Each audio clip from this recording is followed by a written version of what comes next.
Jika Anda melihat suatu atraksi seperti apa yang Anda saksikan di layar Anda, kira-kira apa yang menjadi perasaan Anda? Saya ini adalah orang yang sangat takut akan ketinggian. Dan kalau melihat gambar saja seperti ini, bulu saya sudah merinding. Dan seorang yang berjalan di atas hanya sebuah tali, apalagi dia berjalan di atas jurang yang sangat dalam, kesalahan yang sangat kecil, contohnya kaki kram saja, itu bisa menyebabkan orang tersebut kehilangan akan nyawanya. Beberapa dekade silam, seorang akrobat ulung yang bernama Charles Blondin sangat terkenal dalam acara berjalan di atas seutas tali. Dia menyeberangi air terjun Niagara di atas seutas tali tanpa ada pengaman apapun. Bahkan dia pernah berjalan di atas seutas tali dengan mata yang tertutup, membawa gerobak, dan berjalan dengan enggrang. Kalau Anda tahu enggrang itu adalah tiang yang disanggakan di kaki, dan dia berjalan di antara seutas tali yang sangat-sangat tipis. Satu kali saat dia mengadakan pertunjukan dengan berjalan di atas seutas tali di atas air terjun Niagara. Air terjun Niagara itu dia berjalan sepanjang 340 meter di atas tali yang lebarnya tidak lebih dari 10 cm saja. Dia berjalan di atas ketinggian 50 meter di atas permukaan air. Kita bisa bayangkan ketika dia berjalan, hanya membayangkan dia berjalan saja, saya rasanya sudah keringat dingin.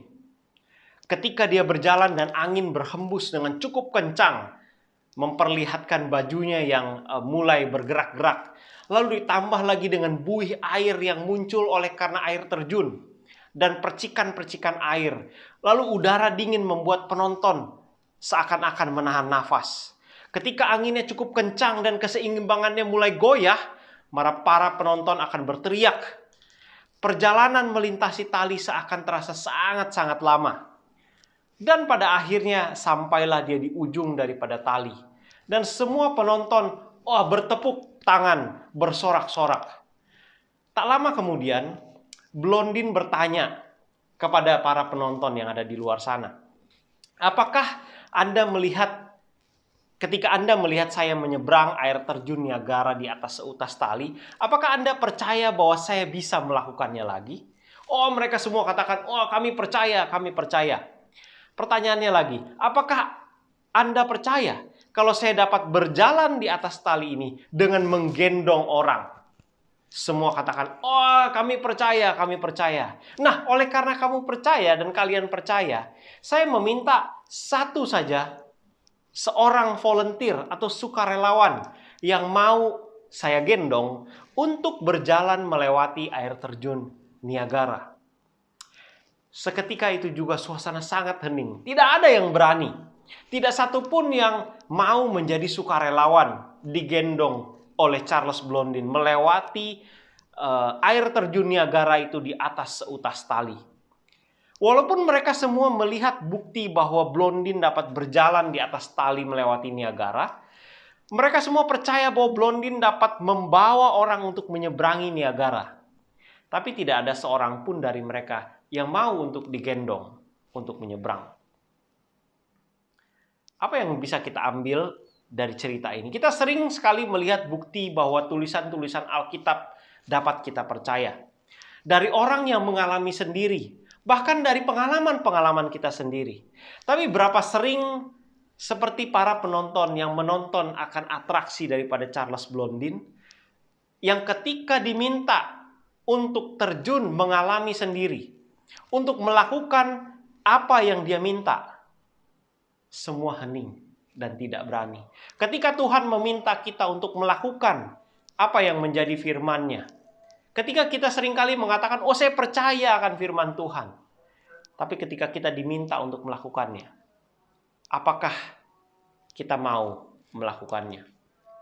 Berapa sering ketika kita menemukan bahwa apa yang ada tertulis di dalam Alkitab adalah benar, tetapi kita tidak merubah diri kita dari melakukan apa yang benar.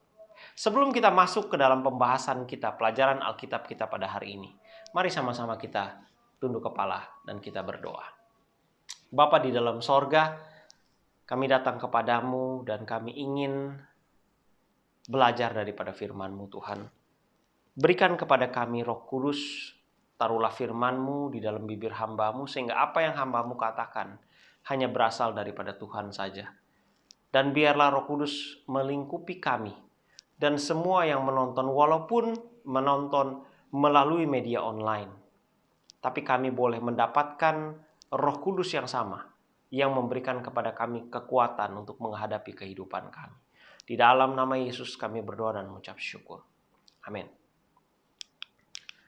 Nah, pada kesempatan yang lalu saya bercerita mengenai Yosua pasal 2, cerita tentang Rahab. Pada kali ini saya akan melanjutkan cerita tersebut dan kita akan masuk ke dalam Yosua pasal 3. Sementara Anda membuka Yosua pasal 3, saya ingin menceritakan sedikit mengenai latar belakang cerita di pasal 3 ini, Yosua di pasal 3 ini. Beberapa waktu yang lalu saya sudah membahas bagaimana Yosua yang adalah penerus daripada Musa. Pada saat itu Musa tidak diperkenankan untuk masuk ke dalam tanah Kanaan.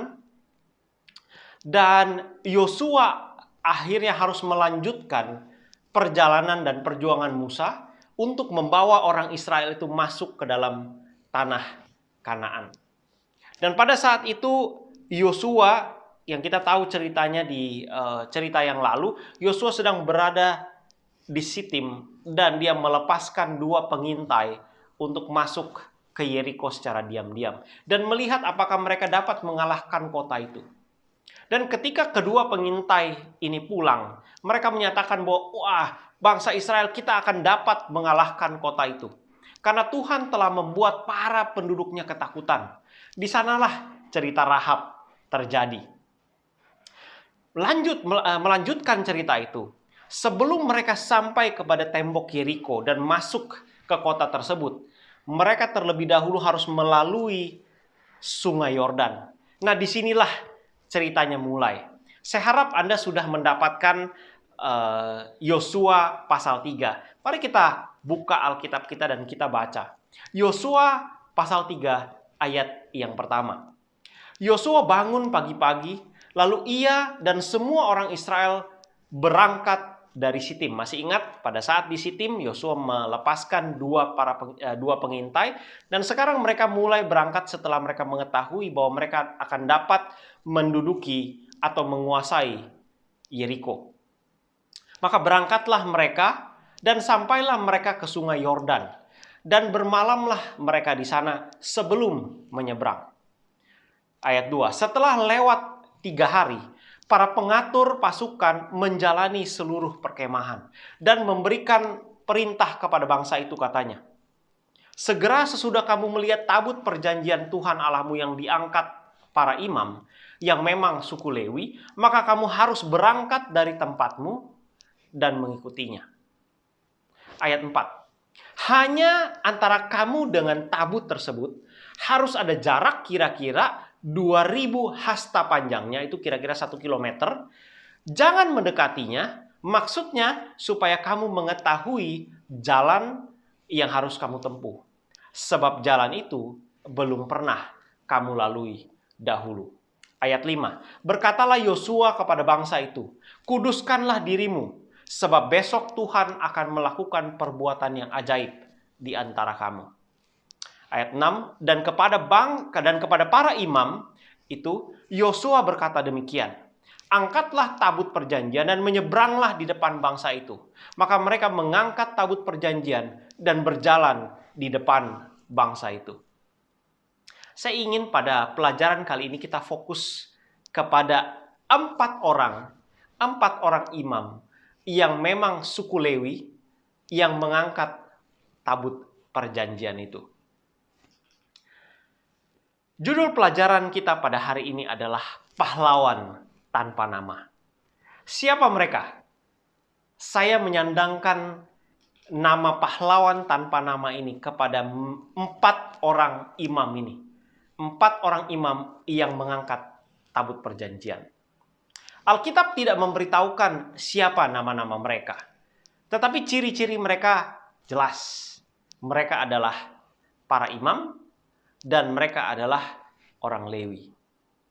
Kalau kita buka di dalam 1 Korintus 10 ayat 11, mengatakan bahwa perjalanan bangsa Israel adalah suatu pelajaran buat kita yang hidup di zaman akhir ini.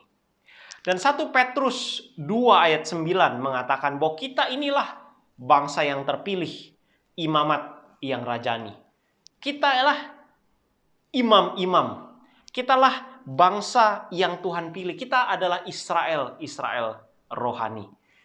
Dan kita adalah imam-imam zaman modern. Oleh sebab itu kita perlu dan saya mau kita belajar dari keempat imam yang membawa tabut perjanjian ini. Saya harap Anda sudah siap dengan catatan Anda untuk mencatat pelajaran-pelajaran apa yang kita bisa ambil dari keempat orang yang menurut saya adalah pahlawan. Pelajaran yang pertama, mari kita masuk ke dalam ayat yang ke-6. Dan kepada para imam itu Yosua berkata demikian, angkatlah tabut perjanjian dan menyeberanglah di depan bangsa itu. Maka mereka mengangkat tabut perjanjian dan berjalan di depan bangsa itu. Apa kita masih ingat apa yang ada di dalam tabut perjanjian? Ya, ada 3 perangkat yang ada di dalam situ. Yang pertama ada 2 loh batu yang berisi 10 hukum Allah. Yang kedua adalah 1 bokor mana yang tidak pernah basi. Dan yang ketiga adalah tongkat Harun yang berbunga. Saya ingin fokus dan spesifik kepada 10 hukum Allah yang berada di dalam tabut perjanjian yang dibawa oleh keempat imam ini. Keempat imam ini mengikuti arahan Yosua dan mengangkat tabut perjanjian dan berjalan mendahului bangsa Israel. Merekalah yang memimpin bangsa Israel di depan.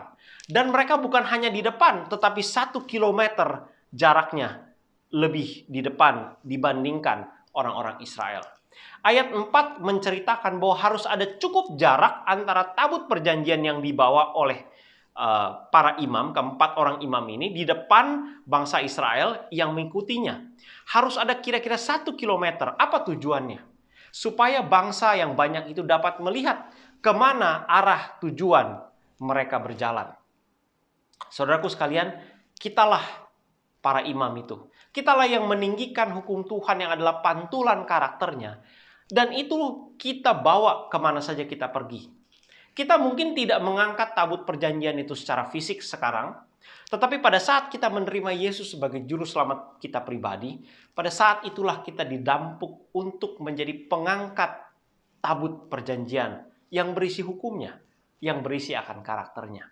Kemana saja kita pergi, apa saja yang kita lakukan, keputusan apapun yang kita ambil, kita adalah pembawa karakter Allah.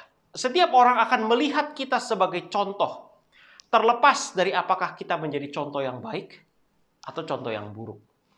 Pada saat Abraham dan Lot bertambah kaya dan bertambah kaya, kita ingat ceritanya, para gembala mereka bertengkar oleh karena ternak mereka begitu banyak.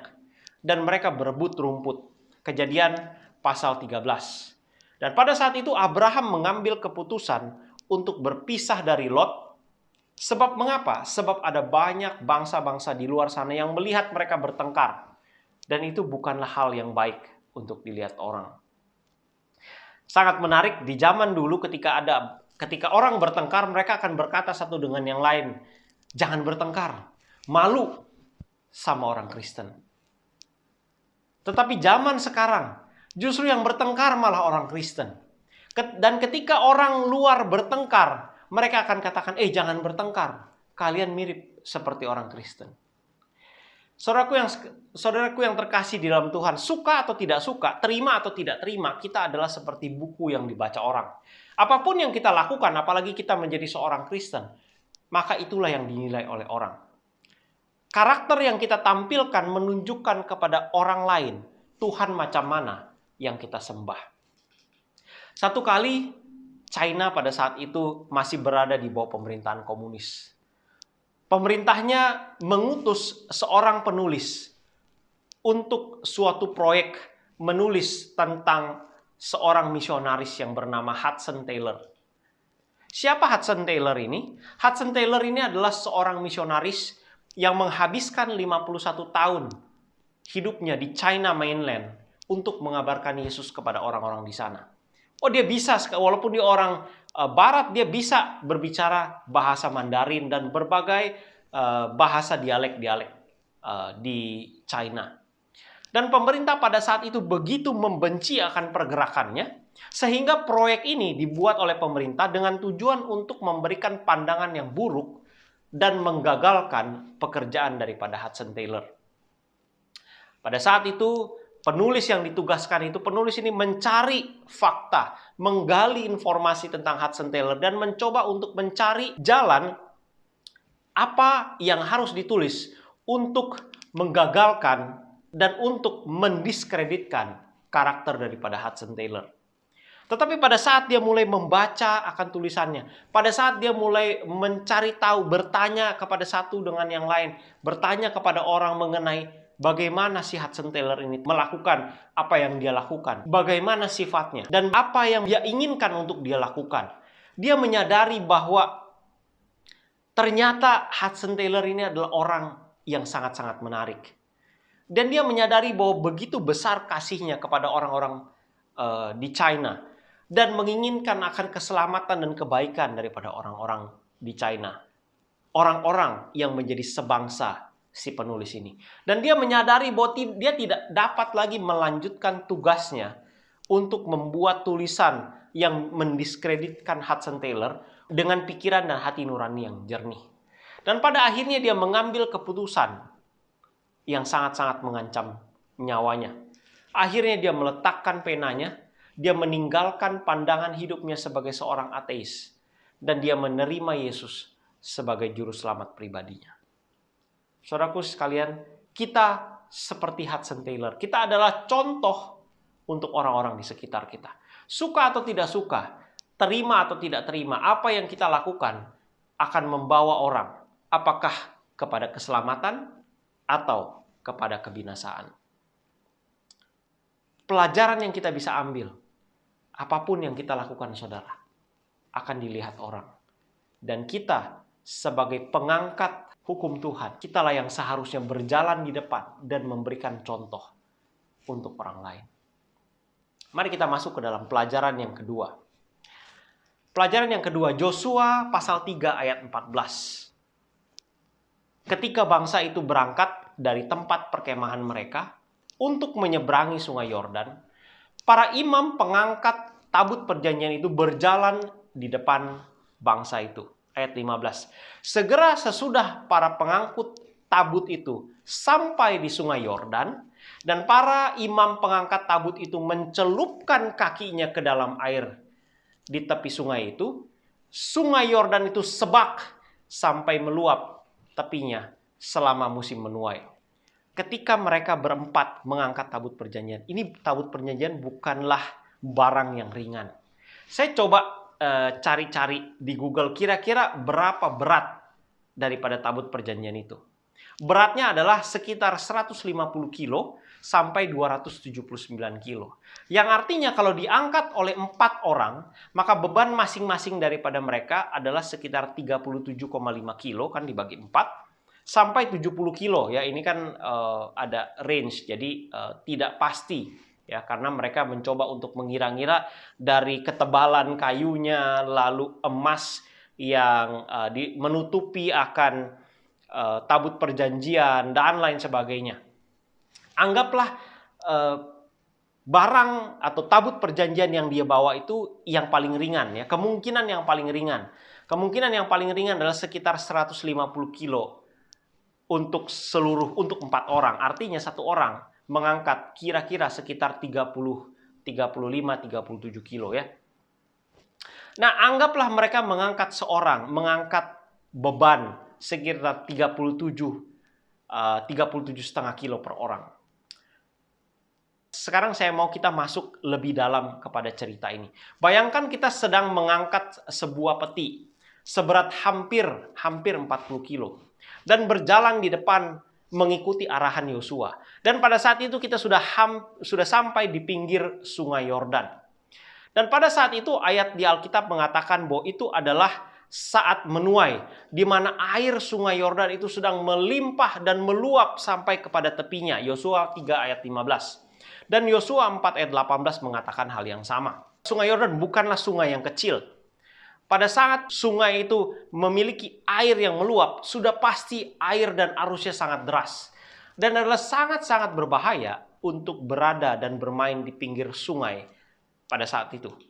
Pinggiran sungai bisa saja longsor dan mereka bisa terperosok dan masuk ke dalam sungai dan hanyut. Tetapi perhatikan perintah Tuhan melalui Yosua di ayat 13. Segera sesudah kaki para imam pengangkat tabut Tuhan itu, Tuhan semesta bumi, berhenti di dalam air sungai Yordan, maka air sungai Yordan itu akan terputus. Air yang turun dari hulu akan berhenti mengalir dan menjadi bendungan. Kata-kata sesudah ayat ini akan sangat-sangat signifikan. Kalau saya menjadi pengangkat tabut perjanjian dan ayat itu mengatakan sebelum kaki saya menjejak air di sungai, maka air sungai itu terbelah dan menjadi kering, saya akan sangat senang. Karena saya tidak perlu cemplung dulu, air sudah kering. Tapi kalau kita perhatikan ayat tersebut tidak berkata demikian.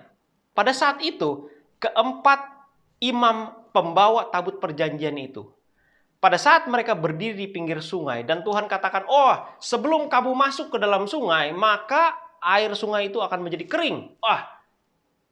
Itu bukan hal yang sulit untuk diterima.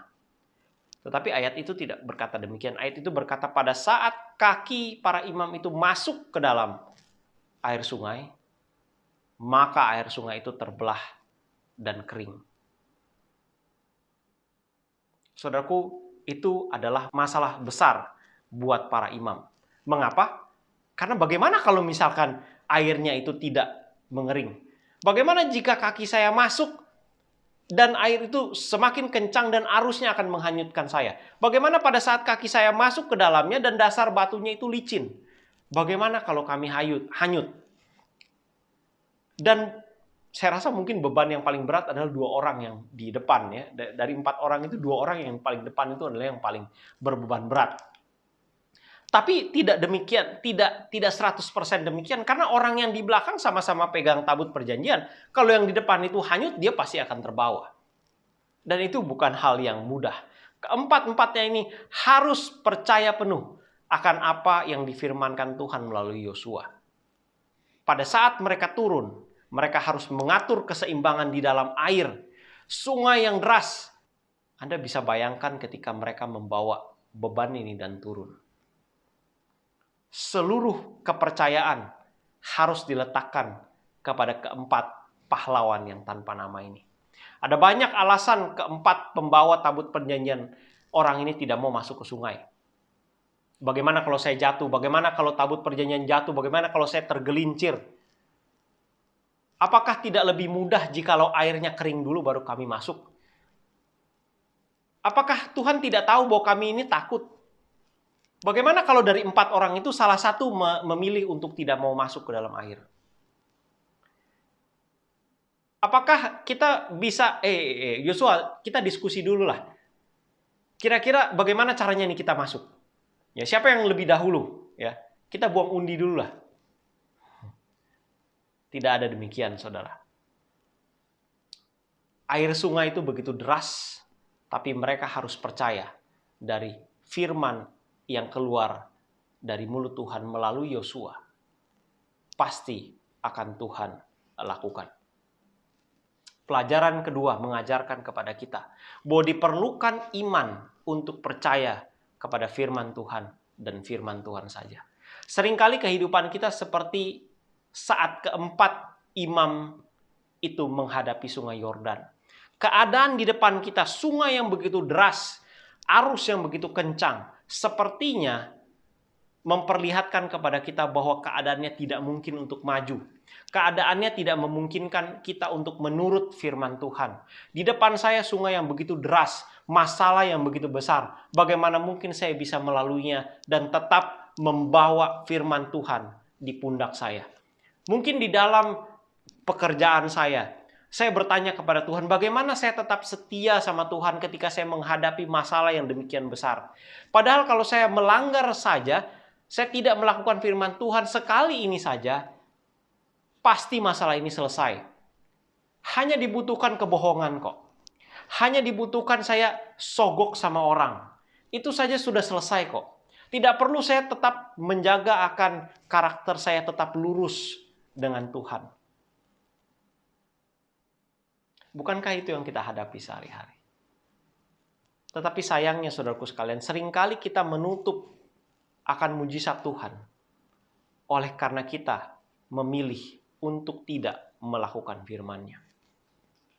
Pada saat Hanaya, Misael, dan Azaria, yang dicatat di dalam Daniel pasal 3, sahabat-sahabat Daniel, saya lebih suka mengatakan Hanaya, Misael, Azaria dibandingkan Sadrak, Mesak, Abednego. Karena Hanaya, Misael, dan Azaria adalah nama yang berhubungan dengan Tuhan.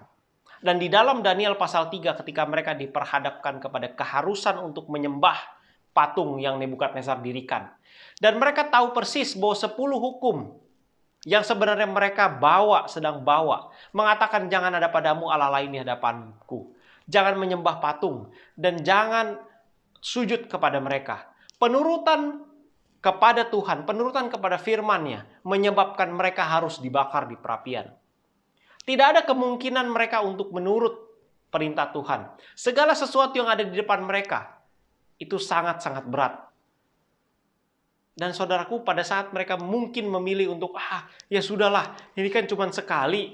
Ya sudahlah, saya akan minta maaf, minta ampun dulu sama Tuhan. Saya akan ikut dulu menyembah kepada patung ini. Kan toh setelah itu tidak akan ada lagi. Tetapi mereka tetap mengambil keputusan untuk turut kepada firman Tuhan, walaupun nyawa menjadi taruhannya. Mereka tetap pada pendirian mereka. Mereka percaya kepada firman Tuhan, dan mereka percaya bahwa firman-Nya dapat dipercaya. Dan Tuhan pasti akan memberikan kepada mereka yang terbaik, terlepas daripada apakah mereka akan hidup atau mereka akan mati. Dan pada saat mereka memateraikan penurutan mereka dengan nyawa mereka, kita tahu ceritanya. Mereka tidak terbakar. Saudaraku sekalian yang terkasih di dalam Tuhan, penurutan itu harus terjadi sebelum mujizat terjadi. Ketika kita menurut setelah mujizat terjadi, maka itu sebenarnya bukan penurutan. Iman percaya haruslah muncul pada saat semua keadaan kelihatannya tidak demikian. Dan demikian jugalah dengan keempat pembawa tabut perjanjian itu. Sebelum mereka mengambil keputusan untuk menurut, sebelum mereka melakukan apa yang diperintahkan Tuhan, Sungai Yordan tampil dengan begitu menyeramkan. Sepertinya seakan-akan ingin menelan mereka hidup-hidup. Dan apa yang mereka lakukan, dan apa yang dapat mereka lakukan sambil mereka membawa barang yang berat itu. Dan ketika itu mungkin setiap sel di dalam hidupnya, setiap sel di dalam tubuh keempat imam itu berteriak, minta untuk berhenti dan berhenti. Tapi kita tahu ceritanya, mereka tetap melakukan firman Tuhan. Dan pada saat itu firman Tuhan digenapi, air sungai Yordan terbelah dari hulu dan berhenti dan membuat bendungan. Ayat 13 menarik, dikatakan bendungan itu sampai kota Adam. Kalau saya melihat jarak antara Yeriko dengan kota Adam tempat mereka menyeberang, itu ada sekitar 30 km. Itu merupakan kira-kira jarak antara Monas ke Bandara Soekarno-Hatta. Jauh sekali saudara. Itulah yang Tuhan lakukan. Mujizat yang besar yang bukan hanya dapat dilihat oleh keempat pembawa tabut perjanjian ini, tapi dapat dilihat oleh seluruh orang Israel. Pada saat kita mendengarkan firman Tuhan dan kita melihat dan kita merasa bahwa firman ini tidak cocok dengan kehidupan kita, kira-kira apa yang kita lakukan? Apakah kita akan tetap menurut? Atau mungkin kita berdoa minta tanda, oh Tuhan ini kelihatannya firman ini tidak sesuai dengan keadaan. Tuhan tolong kasih sama saya tanda. Mungkin dengan adanya tanda Tuhan, membuat saya lebih pede. Saudaraku yang terkasih dalam Tuhan, ketika firman Tuhan dengan jelas memerintahkan kepada kita untuk melakukan sesuatu, untuk mengingat dan menguduskan hari Sabat misalnya, Sementara seluruh dunia berpegang pada hari Minggu, apa yang kita lakukan? Ketika firman Tuhan dengan jelas memerintahkan kepada kita untuk jangan makan makanan yang haram, jangan makan babi, jangan makan udang, jangan makan kepiting, itu bukan makanan. Sementara seluruh dunia, bahkan ada begitu banyak orang Kristen yang memakannya hanya oleh karena enak. Apa yang kita lakukan? Apakah kita akan ikut orang kebanyakan ikut dunia, atau kita akan ikut apa kata firman Tuhan? Dan mungkin kita berpikir, oh kalau saya menurut, bagaimana dengan keluarga saya? Bagaimana dengan teman-teman saya? Mungkin saya akan mendapatkan banyak sekali caci maki, akan dicibir, akan dianiaya. Kita sering berpikir bahwa kita tidak bisa menurut, oleh karena keadaan kita tidak mengizinkan kita menurut. Tapi saudaraku yang terkasih dalam Tuhan, justru ketika kita menurut, maka keadaan akan berubah. Ingat saudara, mujizat tidak pernah terjadi sebelum adanya penurutan. Penurutan harus selalu terjadi sebelum keadaan berubah, sebelum mujizat terjadi. Penurutan kepada firman Tuhan tidak boleh tergantung kepada situasi. Justru harusnya situasilah yang berubah ketika kita menurut. Kita lanjut kepada pelajaran kita yang terakhir, pelajaran kita yang ketiga. Yosua pasal 3 ayat 15 sampai 17. Segera sesudah para pengangkut tabut itu sampai ke sungai Yordan, dan para imam pengangkut tabut itu mencelupkan kakinya ke dalam air tepi sungai itu, dan sungai Yordan itu sebak sampai meluap sepanjang tepinya selama musim menuai, maka berhentilah air itu mengalir. Air yang turun dari hulu melonjak menjadi bendungan, jauh sekali di dekat Adam, kota yang terletak di sebelah Sartan. Sedang air yang turun ke laut Araba itu, yakni laut asin, terputus sama sekali. Lalu menyeberanglah bangsa itu di tentangan Yeriko. Tetapi para imam pengangkut tabut perjanjian Tuhan tetap berdiri di tanah yang kering, di tengah-tengah sungai Yordan, sedang seluruh bangsa Israel menyeberang di tanah yang kering, sampai seluruh bangsa itu selesai menyeberang sungai Yordan. Sebelum pandemi, saya pernah berbicara di sebuah gereja, di mana gereja itu cukup besar. Ada sekitar 200-an orang yang berbakti, dan biasanya setelah selesai kebaktian, maka partisipan yang berkhotbah atau yang di depan akan turun lebih dahulu dan berhenti di pintu, lalu mulai bersalaman dengan jemaat pada saat jemaat prosesi keluar dan bubaran dari gereja. 200 orang itu kira-kira memerlukan waktu sekitar 10-15 menit. Ya, kita akan tersenyum lalu bersalaman. Tuhan memberkati, ya,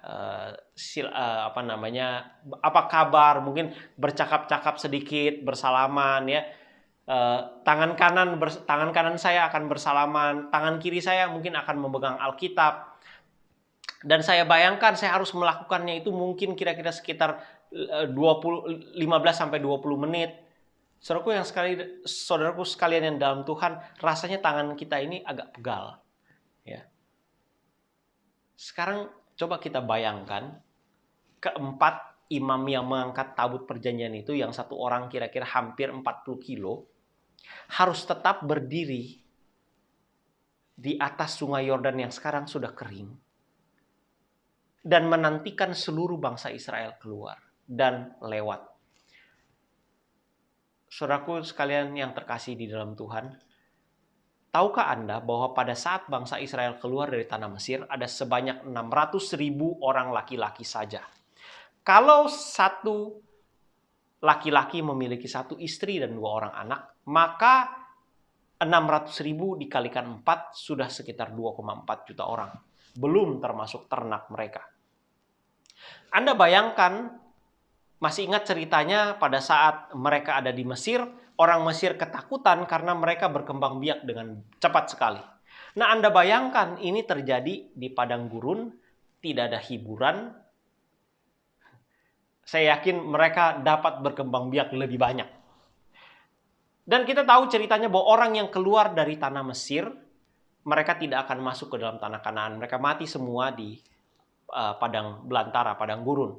Pada saat mereka masuk ke dalam tanah Mesir, pada saat mereka masuk ke dalam tanah Kanaan, anggaplah setengah saja, 1,2 juta orang. Anda tahu berapa banyak 1,2 juta orang dengan berbagai macam ternaknya, dan berapa lama waktu yang mereka harus butuhkan untuk mereka dapat melalui Sungai Yordan? Lama, saudara. Saya bisa bayangkan keempat orang pengangkat tabut perjanjian ini sambil mengangkat tabut. Kalau ada yang lewat dan mungkin orang-orang Israel yang lewat ini santai-santai sambil nyanyi-nyanyi, mungkin mereka akan kesel dan katakan, jalan cepat, jalan cepat. Capek. 1,2 juta orang bersama dengan ternak mungkin bisa membutuhkan waktu seharian. Dan mereka mengangkat berat, saudara. Yang lain jalan. Mereka hanya tetap berdiri dan mengangkat tabut perjanjian ini. Dan menunggu sampai semua orang Israel lewat. Dan bukan hanya itu saja, masih ingat bahwa mereka yang membawa tabut perjanjian itu harus 1 kilometer jalan duluan, baru bangsa-bangsa Israel itu ngikut dari belakang. Nah, ketika mereka masuk ke dalam sungai Yordan yang membuat sungai Yordan itu kering, mereka harus menunggu dulu sampai bangsa Israel yang 1 kilometer di belakang itu sampai. Lalu nyebrang, lalu keluar. Dan pada saat itu apakah sudah selesai? Setelah mereka mengangkat tabut perjanjian, setelah mereka menunggu bangsa Israel lewat sambil mengangkat tabut perjanjian itu, apakah pada saat bangsa Israel sudah selesai naik, apakah mereka akhirnya, pada akhirnya kami sudah selesai, kami mau naik? Tidak, saudara. Ayat tersebut tidak mengatakan demikian. Kalau kita baca, setelah mereka selesai menyeberang, ada lagi yang harus mereka lakukan. Pada saat itu, Yosua berkata bahwa kalian harus 12 orang dari kalian harus mengambil batu, dan mencari batu sebanyak 12 batu untuk disusun menjadi suatu tanda peringatan. Nah, saya bisa bayangkan pada saat kalau misalkan saya menjadi imam pengangkat tabut perjanjian, saya sedang angkat tabut perjanjian, lalu semua orang Israel itu sudah lewat, sudah selesai, tiba-tiba ada 12 orang balik lagi. Perhatikan, mari kita baca di dalam Yosua pasal 4 ayat 1. Setelah seluruh bangsa itu selesai menyeberang, jadi sudah selesai mereka lewat, berfirmanlah Tuhan kepada Yosua demikian, ayat 2. Pilihlah dari bangsa itu 12 orang, seorang dari tiap-tiap suku, dan perintahkanlah kepada mereka demikian.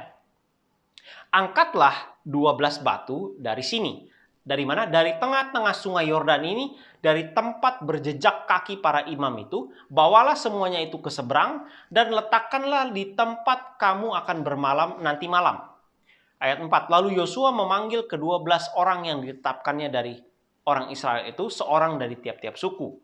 Dan Yosua berkata kepada mereka, menyeberanglah di depan tabut Tuhan Allahmu, ke tengah-tengah sungai Yordan, dan angkatlah masing-masing sebuah batu ke atas bahumu, menurut bilangan suku orang Israel. Kita bisa bayangkan, menjadi keempat imam yang sedang menunggu mereka lewat, sudah selesai mereka lewat, tiba-tiba ada 12 orang kembali ke sungai. Ngapain mereka? Mereka cari batu. Saya nggak tahu berapa lama waktu yang dibutuhkan mereka untuk cari batu. Mungkin salah satu suku dari Benyamin, mungkin jadi orang yang labil. Batu yang ini, kayaknya kurang bagus. Ini kurang besar. Ini kurang terlalu kecil. Batu yang mana ya? Ambil waktu sedikit lama.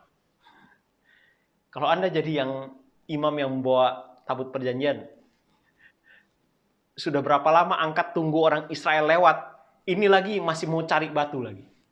Berat, saudara. Saya bertanya-tanya. Saya tidak tahu bagaimana dengan Anda, tapi kalau saya yang jadi imam yang mengangkat tabut itu, dan dengan berpeluh saya berdiri, menunggu sampai semua orang Israel menyelesaikan penyeberangan.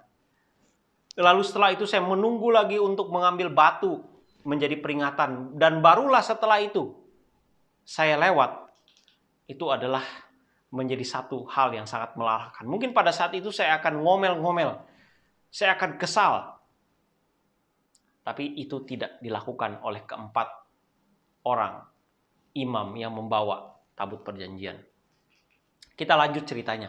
Yosua 4 ayat 15. Berfirmanlah Tuhan kepada Yosua demikian.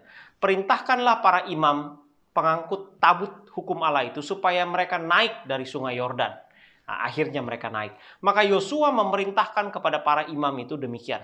Keluarlah dari sungai Yordan. Ayat 18. Ketika para imam pengangkut tabut perjanjian Tuhan itu keluar dari tengah-tengah sungai Yordan. Dan baru saja kaki para imam itu dijejakkan di tanah yang kering.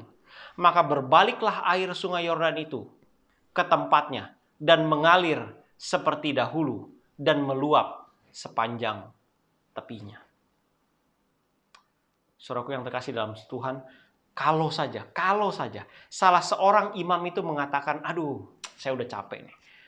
Saya udahan aja lah, ini terlalu berat. Dan dia melepaskan tabut itu dan meninggalkan ketiga temannya yang sedang membawa. Maka pada saat itu tabut Tuhan akan jatuh, hancur berantakan, air sungai Yordan akan berbalik dan menghanyutkan bukan hanya keempat imam itu, tetapi kepada seluruh orang Israel hanyut oleh sungai Yordan.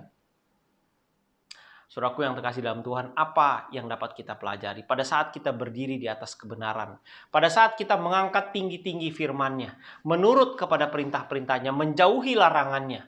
Seringkali itu akan terasa berat, sama seperti keempat orang pengangkat tabut perjanjian. Menurut pada satu waktu, pada saat mereka mengambil pilihan untuk mencelupkan kakinya terlebih dahulu, itu satu hal. Tapi untuk tetap konsisten, tetap menurut, tetap mengangkat akan firman-Nya, itu adalah hal yang berbeda. Tapi saudaraku yang terkasih dalam Tuhan, kita belajar dari keempat pahlawan yang tidak ada namanya, yang tidak disebutkan namanya ini. Biarlah kita senantiasa tetap setia, dan Tuhan akan memberikan kepada kita kekuatan. Pada saat sepertinya seluruh dunia melawan kita, jangan pernah menyerah.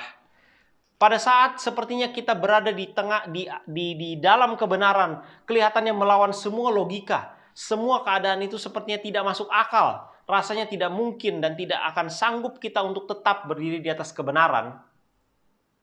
Mungkin kita akan dicibir, kita akan jadi bulan-bulanan, kita dianiaya. Jangan menyerah, saudara. Mengapa? Karena ketika kita menyerah, ketika kita meletakkan firman Tuhan itu, ketika kita berbalik arah, bukan saja kita yang kehilangan akan tanah Kanaan sorgawi. Seperti keempat imam itu, mereka akan kehilangan akan tanah Kanaan yang mereka ingin masuki. Bukan saja kita yang kehilangan, bukan saja orang-orang yang berada di sekitar kita mungkin, tetapi orang-orang yang kita kasihi. Orang lain akan kehilangan Kanaan sorgawi oleh karena kita jatuh. Dari jutaan orang Israel yang menyeberang ke sungai Yordan, hanya ada 4 orang yang mengangkat tabut perjanjian dan memastikan air sungai Yordan tetap tertahan. Orang Israel dapat berjalan di tanah yang kering dan mereka pada akhirnya semua selamat sampai ke seberang. Hanya 4 orang, saudara. Kalau saya mau bandingkan antara 4 orang dengan jutaan orang Israel yang lain, untuk bikin persentasenya, angkanya terlalu sulit. Tetapi Tuhan tidak pernah meninggalkan keempat orang ini. Apa pesan buat kita? Di dalam Matius pasal 28 mengatakan, aku akan menyertai engkau sampai kepada akhir zaman. Pada saat ini, biarlah kita berdiri di atas kebenaran walaupun jumlah kita sedikit. Sebab dengan kita berdiri di atas kebenaran, itu bisa membawa orang lain sampai ke seberang, sampai ke tanah Kanaan sorgawi. Jikalau Anda mengambil keputusan, mengambil pilihan untuk tetap berdiri di atas kebenaran, untuk mengambil pilihan, oke Tuhan, saya mau beriman, saya mau percaya, apa yang dituliskan saya mau lakukan Tuhan. Kalau Anda mau mengambil keputusan ini, saya minta kita sama-sama tunduk kepala dan kita berdoa. Bapa di sorga, kami mengucap syukur karena Tuhan sudah menyertai kami. Kami mau berdoa ya Tuhan, agar Tuhan memberikan kepada kami kekuatan, agar kami boleh tetap senantiasa kuat berdiri di atas kebenaran, membawa akan karakter Tuhan, membawa akan hukum-hukum Tuhan. dan tetap berdiri walaupun terkadang rasanya sulit, terkadang rasanya berat. Karena kami tahu bahwa bila mana kami berdiri di atas kebenaran, bukan hanya kami sendiri Tuhan yang Engkau selamatkan, tapi seluruh orang-orang di sekitar kami, orang-orang yang kita kasih, orang-orang yang kami kasihi Tuhan. Tuhan, biarlah kami boleh tetap setia sampai pada saat Yesus datang pada kali yang kedua. Terima kasih Tuhan, kami mau serahkan hidup kami ke dalam tangan-Mu. Di dalam nama Yesus yang adalah Tuhan dan Juru Selamat kami. Amin.